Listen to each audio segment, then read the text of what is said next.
Hi, this is David Brevik, the creator of Diablo and It Lurks Below, and you're listening to Budget Arcade.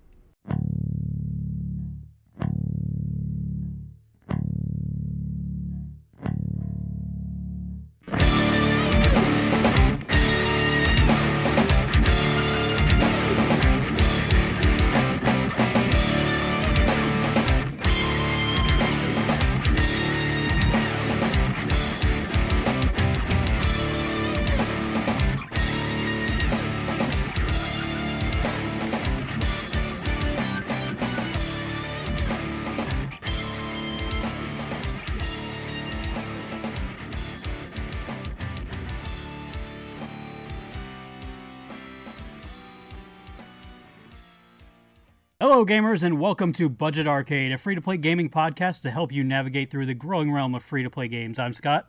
I'm Jeff. Do you hear that familiar sound? The old drums, the old war drums are calling. Azeroth needs my aid. Will you answer this call with me? I'm just kidding, it's me, gosh. Elliot. Really, dude? I put in a very modest 1 day, 17 hours into WoW Classic since it came out a week ago. Very healthy. I'm good. I need to be rolled over every half hour for the bed sores, so... Alright, and welcome to episode number 28. Just to recap, we play a free-to-play game for a week, and then every single week. We always play a game each and every week. Without fail. Not this week. Oh. Alright, so this week we have a special guest. We are interviewing Mr. Patrick Hickey Jr. Welcome, Patrick. How you doing, guys? Pleasure to be here. Thanks for coming. Very good. Yeah, no problem. We'll ask that again at the end, so... Yeah, for real. I always assume that when Scott gets people to come on the podcast, it's because they've never listened before, so... I did my research after you guys reached out to me, so, you guys... Okay, you didn't listen to last... You're still here, which is nice. Yeah. Thank you. No problem.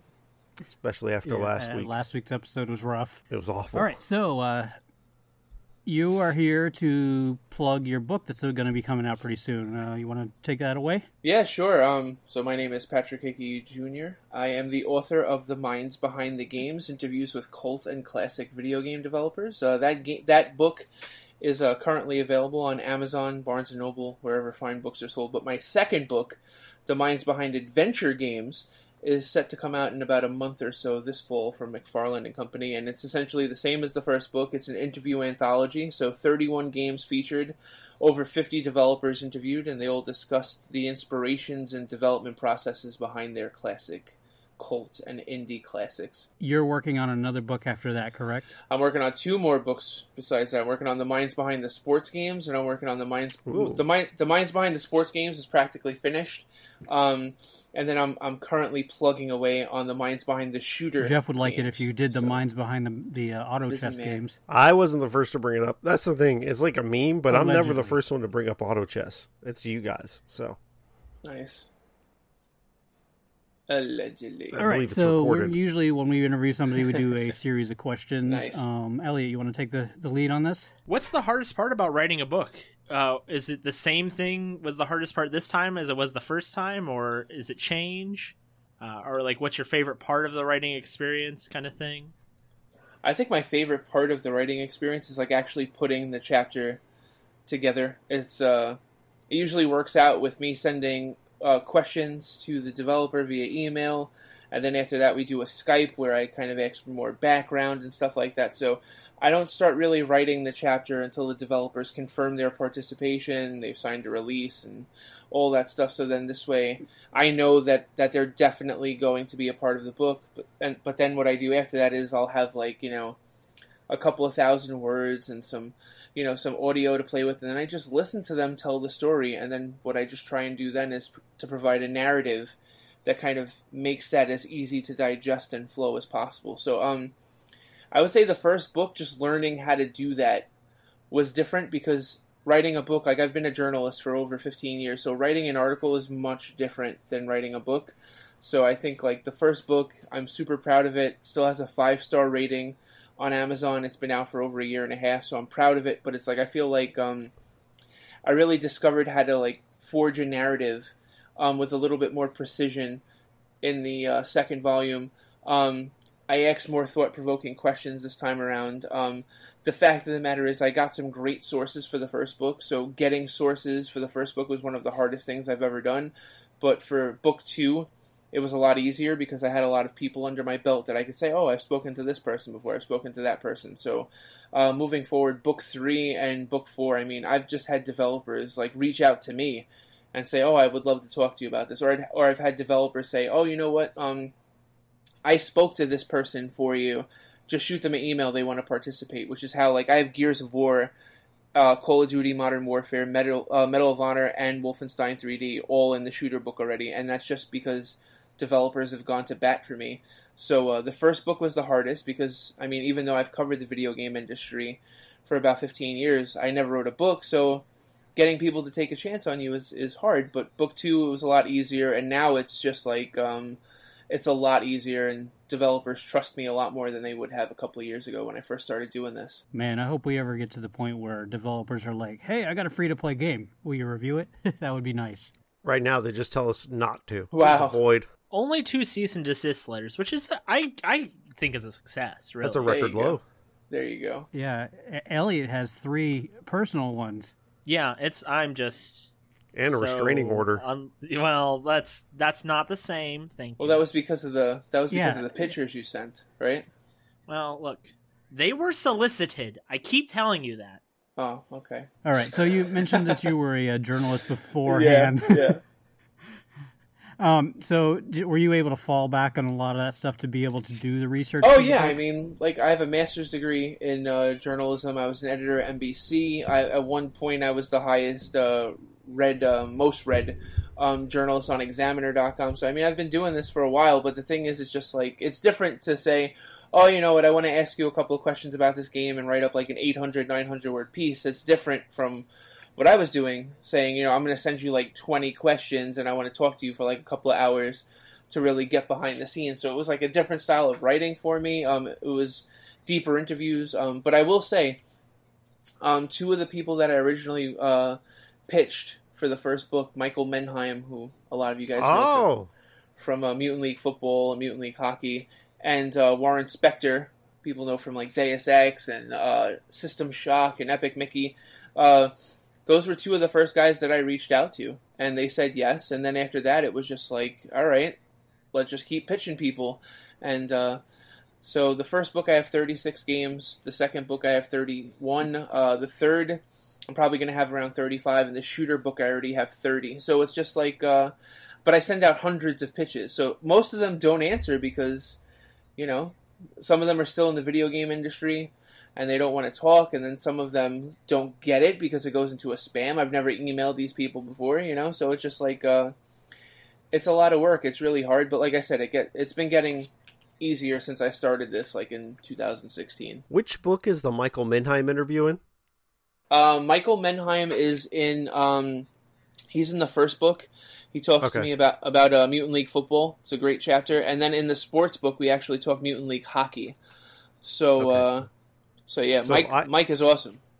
Yeah, I started a podcast actually a couple weeks ago. My first episode came out, and it was about Mutant League Football, and so it's nice to hear. If you want to find out a lot of stuff about Mutant League Football, I would suggest reading the chapter because there's a lot of information online about Mutant League Football that's just absolutely factually incorrect, like how Mutant League Football uses the Madden engine.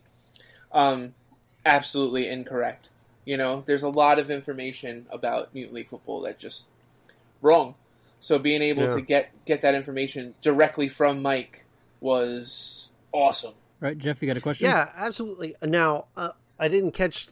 Is your first book, is it traditionally published, or did you don't say self-published. Don't ever say that word. What would you prefer? In my presence. No, well, it's not self-published. I was published by McFarland and Company, and they're a non-fiction academic publisher that's been around for like 40 years.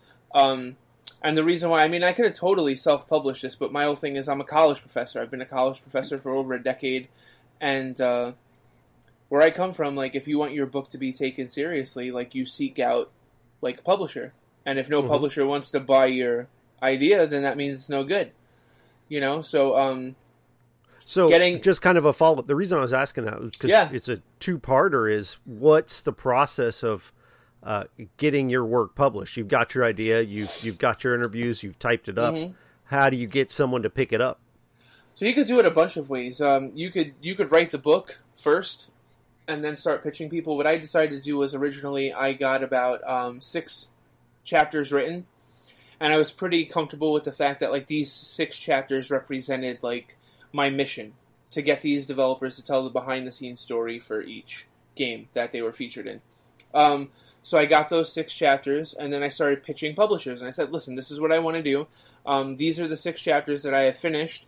I want the book to have anywhere from like 25 to 30 chapters when it's finished. What do you think? So I sent those query letters out, and McFarlane got back to me, and they were like, oh, this sounds great.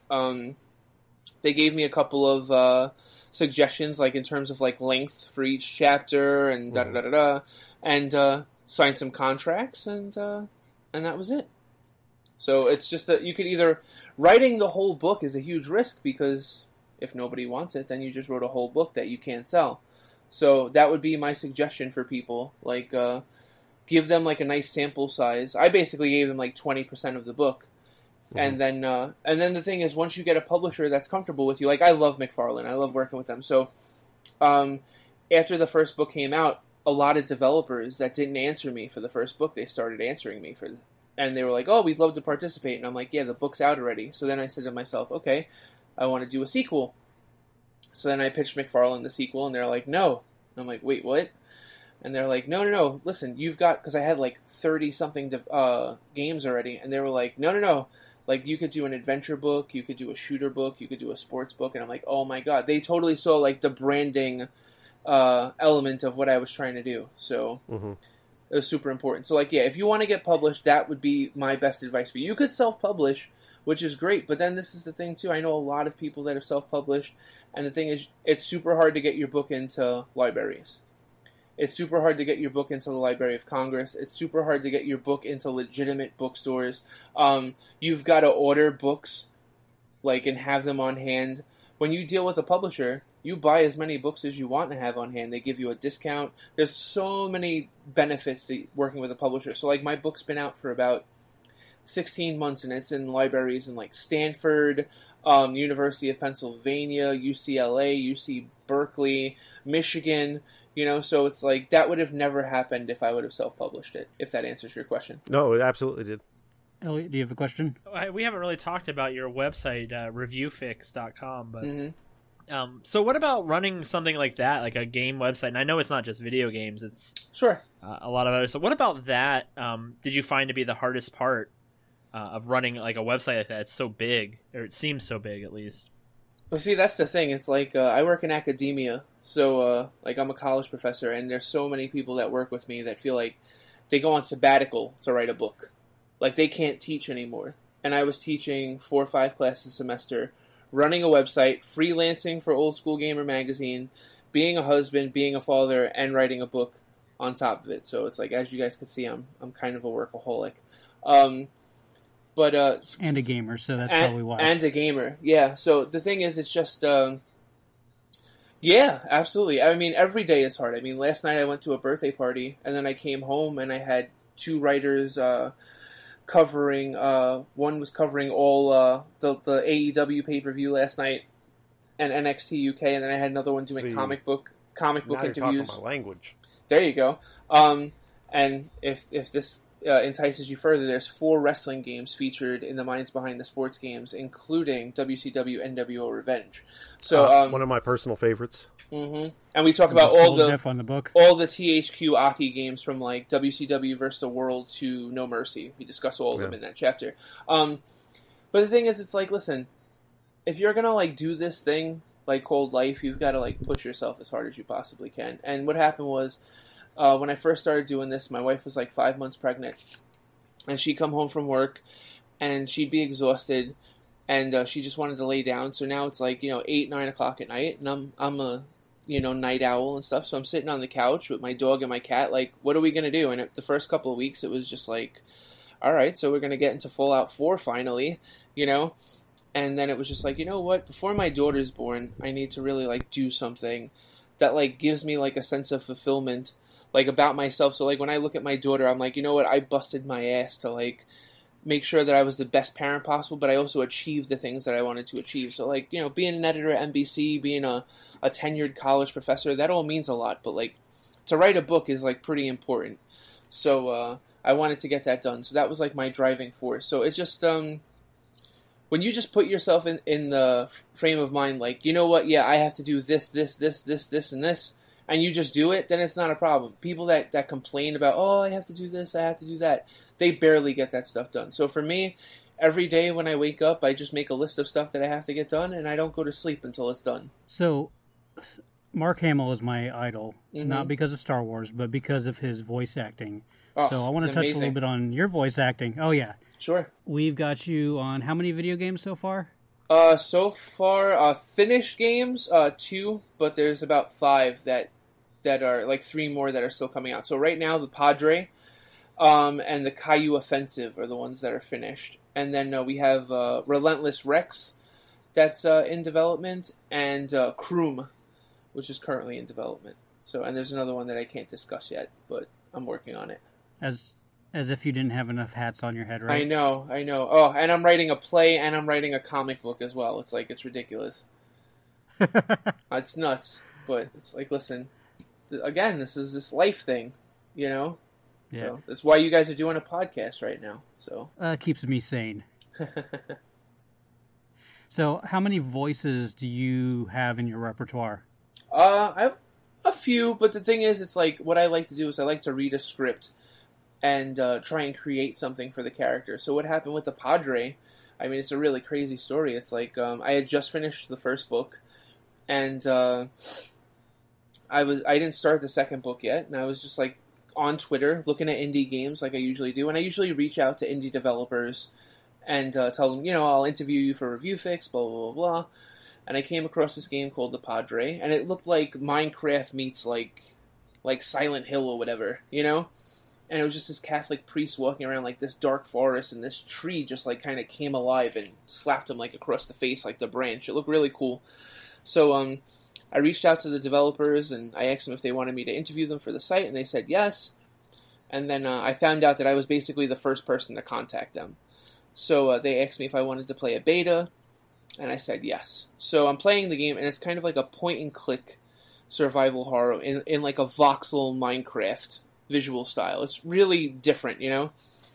So being a point-and-click, though, it's narrative-based, so it's all text, a lot of it. So the first line in the game is like, it's been a week since you contacted, you know, Father Benedictus or whatever, or something like that. And week is W-E-E-K, you know? But it was spelled W-E-A-K. So I told the developers, I'm like, guys, if you want, I can edit all of the dialogue in your game. And they were like, oh, really? I'm like, yeah. So we had a discussion, and I became the story editor for the game. So now, like, every day they're sending me text to edit, and I'm like, oh my god, this is like my first paying gig in video games. Like, totally unexpected. Like, I was going to do them a favor. And now I'm like a member of the team. I'm suggesting changes and stuff on gameplay. It's like, it's crazy. So then we're getting ready to go to Kickstarter, and the voice actor left. Literally, no. Yeah. And the thing was, it didn't really match because it's a dark game, and he bloody sounded like Russell Brand, like this wacky Englishman. Oh my god, you know. It didn't fit at all. So the developers, Bentz and Balaz, they were just like, what are we going to do? And I like didn't even hesitate. I was like, I could totally do a voice better than that. And they're like, really? And I'm like, yeah. And they're like, all right, so go record something like right now and we'll listen to it. So I'm like, oh my god. So I go in my man cave, and I'm very good at that like deep baritone, like, in the city, one man, he sold tortillas, and one man wanted to put him out of business. So I'm like, I can't do that voice because, I mean, it's been done 1,000 times before. And plus they're looking for like an English voice.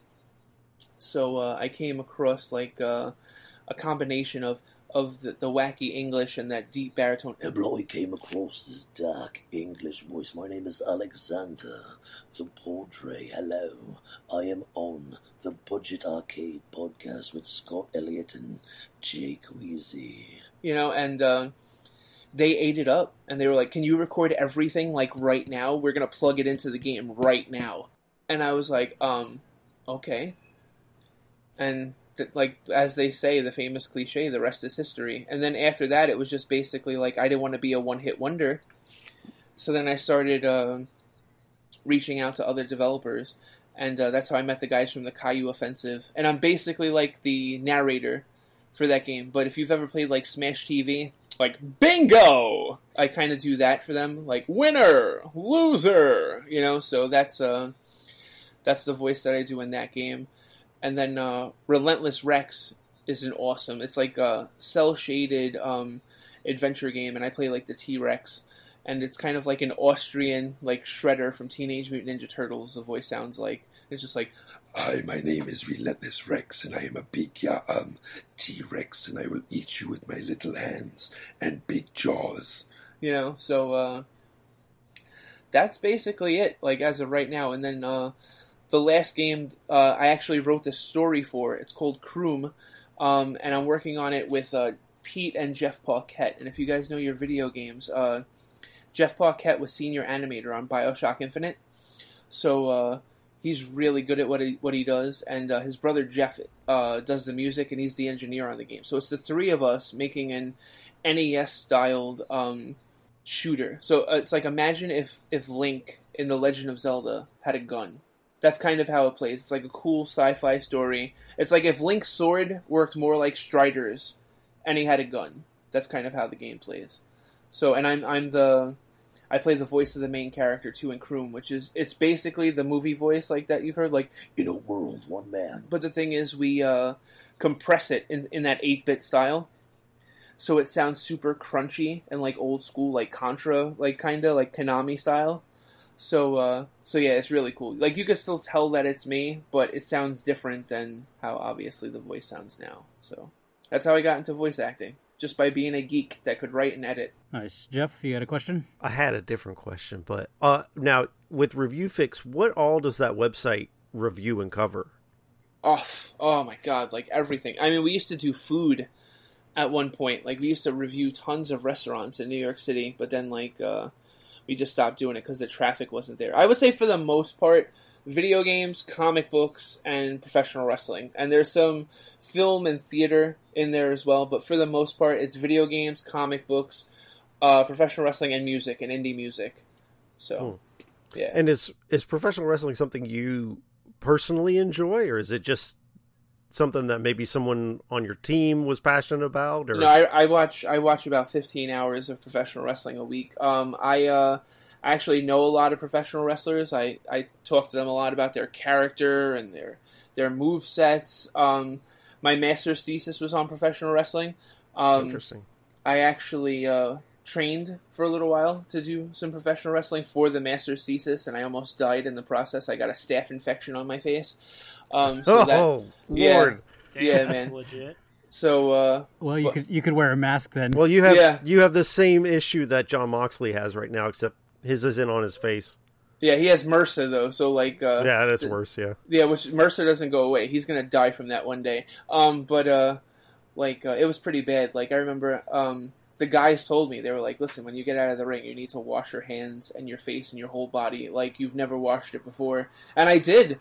And, like, a week later, it looked like I had a pimple on the side of my face. And then, like, a week later after that, half of my face was covered. And my girlfriend at the time, who's now my wife, and the mother of my beautiful daughter, was like, listen, if you don't go to the doctor right now, I'm not kissing you, I'm not hugging you, like, you need to get that checked out, like, really, like, right now. And I went to the doctor, and they were just like, what is that? And I'm like, that's why I'm here. Like, I don't know what it is, you know? And, like, they didn't want to touch my face, and they were like, do you have herpes? And I'm like, no.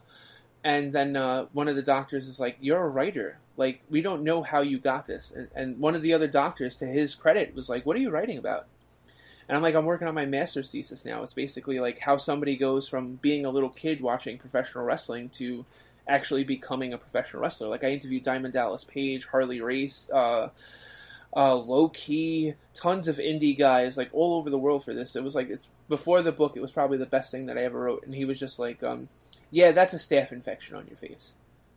Like, he just knew right away as soon as I said wrestling. And they gave me Cipro, which is what they give, like, anthrax patients. And, nice. Yeah, within a week, though, it was gone. So I have no scarring on my face. I'm just as sexy as I was before. But it was scary. But to answer your question, I love professional wrestling. The artistry behind it, I love wrestling video games, even though there hasn't been a good wrestling video game in quite some time. So, yeah. Yeah, I could talk about wrestling all day, but we never have anyone on here who likes wrestling. So, well, because then they're all losers. If you don't watch professional wrestling, then you're like a communist. Like, what's wrong with you? That's what I tell them. Seriously. It's like that's the whole reason why I bought a Nintendo 64. It was for those THQ without a wrestling doubt. games. Like, WrestleMania 2000 is still my favorite wrestling game. Absolutely. And when you said they haven't made a good wrestling game in years, absolutely, you're not lying. And I heard the AEW will have one, so I'm hope upon hope that we'll get something refreshing. But for the sports book, I interviewed Sanders Keel, who actually produced all of those games. Like, he's one of the smartest people I've ever met in my entire life. Like, THQ had no interest in publishing wrestling games, and then he just started playing Japanese wrestling games on the PlayStation and was like, listen, we need to hire these guys. And they were called Sin Sophia. Not Sin Sophia. Oh my god, they're called Sin Sophia now. I totally forgot the name of the company. But before they were Aki, they were another name. And the rest is history. Like, Sanders Keel was one of the guys that made sure that, like, all of those great games came to the United States. So he's featured prominently in the minds behind the sports games. Yeah, look forward to reading that. Awesome. Elliot, do you have another question? Out of all of your interviews for your books, which one do you think has been your favorite, or which one do you think came out the best? So it's funny because it's like I every book that I've done so far, I always said to myself, like, oh, this chapter is going to be the sexy chapter. And then what happens is a chapter that I never expected to be the sexy chapter becomes the sexy chapter. So, like, in the first book, I was really expecting it to be the Wasteland, which is the father of the Fallout series. Mm-hmm. And that's a great chapter. I'm super happy with it. Like, I talked to Brian Fargo and Ken St. Andre about it. But the chapter that everyone loves in the first book is the Night Trap chapter. And it's just because I got so many people. I got the people that did the remaster that just came out. I got James Riley, David Crane, Rob Phillips. So I got the original team and I got the people that did the remaster. And it just it gives you a behind-the-scenes look at not only how that game came to be, but, like, that game was like 8 years. It was gone for 8 years, and then the Sega CD came out, and they were just like, oh, wait, we can release this game now? So, I remember when I originally released the chapter list of the first book, everyone was like, who cares about Night Trap? It's terrible, blah, blah, blah, blah. And then within, like, a couple of days after the book came out, everyone was like, dude, that Night chapter is fire. You know, and I'm like, wow, thank you. In the adventure book, I'm super happy with the Grand Theft Auto chapter. David Cowan and Don Traeger gave me an amazing recounting of how the PS1 version of Grand Theft Auto came to be. It's one of my favorite chapters that I've ever written. But the chapter on the Family Guy game on PS2, like, I couldn't have predicted, like, all of the stuff that development team had to go through to put out a damn Family Guy game. Like, it was ridiculous. Like, just reading over the quotes from these guys, I was like, oh my, like, development hell is like an understatement. So, that's kind of usually what happens. That's interesting, because if I'm thumbing through the table of contents of your book, the Family Guy game would be one I'm like, skipping that. Yes, yeah. yes. You never know what kind of story is there. Compared to some of the other games, I guess, yeah, for sure. Yeah. It's like the same thing, too, like, for the adventure book, like, the Double Dragon chapter, people might be like, oh, Double Dragon, but then when they find out that it's actually the Atari 2600 version of Double Dragon, people are like, wait a second, it came out on Atari 2600, you know? And what those guys were... Isn't that the same as the arcade version as well, or no? No. So Atari 2600? Has one button, has one action button. Something special for the 2600, and it sold over 450,000 copies. It was released in 1988, which is well past, like, the life cycle of the 2600. It was like one of the last, like... Yeah, NES had been out, what, 3 years at that point? Yes. Yeah, so like just the fact that they were able to make a game that looked and Questions? Unless you want to talk about wrestling more, Scott, it's up to you, buddy. Because we could talk about AEW last night all day. I mean, we can talk about that after the podcast. Oh, okay. No, I don't really have any other questions to follow up on. It's good stuff so far, though. Okay, yeah. I think I'm tapped out as well. Elliot, do you have anything else? I'm good. He answered my questions that we didn't even get to say, so. Yeah. that's good. It was amazing to talk to you. Like, I didn't prepare myself well enough for what all you brought to the table. I'm very impressed by you. Thanks, man. Thanks. That means a lot. Where can our listeners find you if they're looking? I mean, I'm Google verified, so if you just write in Patrick Hickey Jr., pretty much everything comes out. The books, like I said, the books are available on Amazon, Barnes & Noble. But the cool thing, this is one of the things that I actually wanted to talk about. So even though I'm not a self-published author, I like to have relationships with my clientele that, like, a lot of commercial authors don't like to have. So my whole thing is I have a bookstore set up on my site, patrickhickeyjr.com. You can go there, you click the link to like one of the books, and you could buy the book directly from me. And what I do is I personalize the book for you. But like I was just talking to one of you guys before the show, and you were like that you're from Florida. So obviously, if you bought the book from me, I would get your address, and I would have to ship the book out to you. So what I would do is I would email you right after, and I would be like, tell me like a little bit about yourself. And if you were like, oh, I'm into wrestling, or oh, I'm a big baseball fan, or oh, I'm a big Florida Panthers fan, or I'm an Orlando Magic fan, or whatever, I put cool stuff inside your books. So like I've put like wrestling cards into people's books. I put baseball cards in. I had somebody that bought a book the other day from Toronto, and I put in a Doug Gilmour hockey card and a Cecil Fielder baseball card. You know, and they very cool. They messaged me back and they were like, "That was super cool of you." Blah, blah, blah. But it's just like I wanna hear from my readers. A lot of the games that got into the adventure book were just from the Facebook page. I have a Facebook page. It's like facebook.com, the minds behind the games. And I just told people, I'm like, tell me some games that you would like to find out more about. And somebody was like, Conker's Bad Fur Day. And I'm like, okay. And I reached out to the developer, and I got him. Somebody was like, oh, Croc on PS1. I'm like, okay, all right, I'm going to try. And I did, and I got them. Somebody was like, Maximum Carnage, and I'm like, okay. And I reached out, and I got them. So it's like, before I started the shooter book, I wrote on the Facebook page. I was like, all right, your favorite shooters, let's go. And they were like, Doom. I'm like, all right, I got Doom in the first book. And they're like, Wolfenstein, Medal of Honor, Gears of War, Halo, and I'm just like, okay, and I just start reaching out to these people. I want to write books that are read by people. Please tell me you got GoldenEye in there. I reached out to those guys, so I haven't heard back from them. I have about another 9 months before I have to submit that manuscript, so fingers crossed.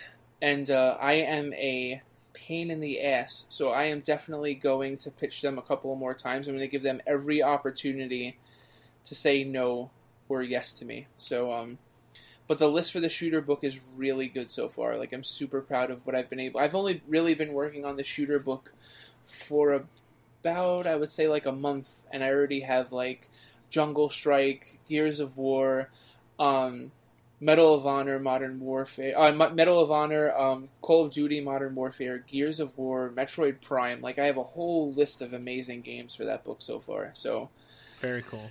Yeah. So, and for me, I mean, this is just something that I've always wanted to do, and I've always loved doing interviews as a journalist, so I just figured, there's so many video game books out, guys, that are just kind of like, oh, here's a list of, like, every game that's ever come out on a system, and I'm just going to write a little bit about them. And to me, that doesn't do anything for the medium. That doesn't do anything for history. And like, there's some authors that do that, like Brett Weiss, that like I have a ton of respect for because he's been a journalist for like 20 years and he's done tons of interviews. So he knows his stuff. But then, if you're a YouTuber that has like somewhat of a following, you could put out a book like that and people buy it and there's no real like new factual information. So with that being said, it's like I make sure that every chapter, like there's a moment in every chapter where somebody will go, wait, what? I didn't know that. And I tell the people that I interview, tell me something that's that's not common knowledge that people don't know, or tell me something that's on the Wikipedia page that's absolutely wrong. You know, because I want people to really enjoy video game history and to have fun with it. And that's the thing too. I'm a college professor, but it's written in a really fun, down-to-earth style that pretty much anybody could get into. So if you have a young kid in your family that wants to know more about video game history, or if you have somebody that wants to be a developer and they want to know all the things that they possibly have to go through, if this is a career that they want to get into, then this is definitely like a book series that they should give a chance. Very nice. So next week we'll be playing Pokemon Masters. Looking forward to this one. This has been interesting so far. What about you, Ellie? You think you like this one so far? Yeah, so far I'm actually kind of digging it a lot more than I thought I would.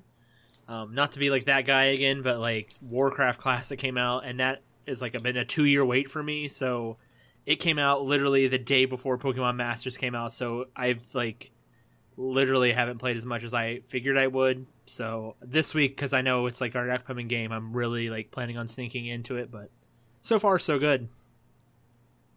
Very good. All right, we want to thank everybody for joining us. If you're listening on iTunes, we ask that you would leave us a review. Also, you can leave a review on Spotify. That would be great. You can follow us on all of our social medias. You can follow us on Twitter at Budget Arcade. We're also on Facebook, and join our Facebook group at facebook.com/Budget Arcade. We're also on Instagram at Budget Arcade. You can send any hate mail to budget.arcade@gmail.com. Music is by Stimage, and you can download his music at metroidmetal.com. Before we go, thank you for joining us, man. Before we go, what's Scott, up? tomorrow, when you listen to this, it'll be Tuesday. If you listen in the morning, Tuesday night, I will be on the Next to Nothing podcast as it streams live on Twitch. I will send Scott the link so he can put it in the description so you can click it and catch me there, as well as yesterday the second. Yesterday the second episode of Neo Retro Video Game Disco came out, so maybe give that a listen as well. I think it's my favorite one so far. Best guess so far. What game is it? We do Stardew Valley and talk about it and its connection to Harvest Moon. Very good. All right. Now you don't know how to quit because I've broken your... No. Your routine. Patrick, we want to thank you again for joining us. It was awesome having you on. Yeah, no problem, guys. Super happy to talk about this stuff with you. A pleasure as always. All right, and everybody, game on.